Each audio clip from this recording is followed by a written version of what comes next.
Hi there! In this video, I will give you a quick guide on how you can sign up for a BMO Harris Bank account. So the first thing that you have to do is go to bmo.com, and once you're here, you will go ahead and click register now if you don't have one yet. And next thing you will do is you could also, by the way, visit a local branch for this, but if you don't want to, you can also do this, and then you will choose open an account if it is available for you, and you can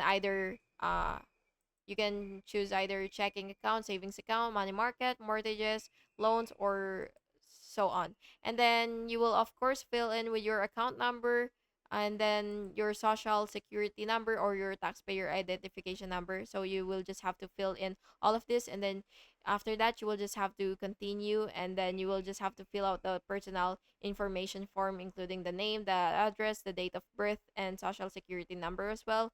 And then after that, you will just have to finally review and submit your application, and you will receive your account number and debit card once approved. And that's basically just it.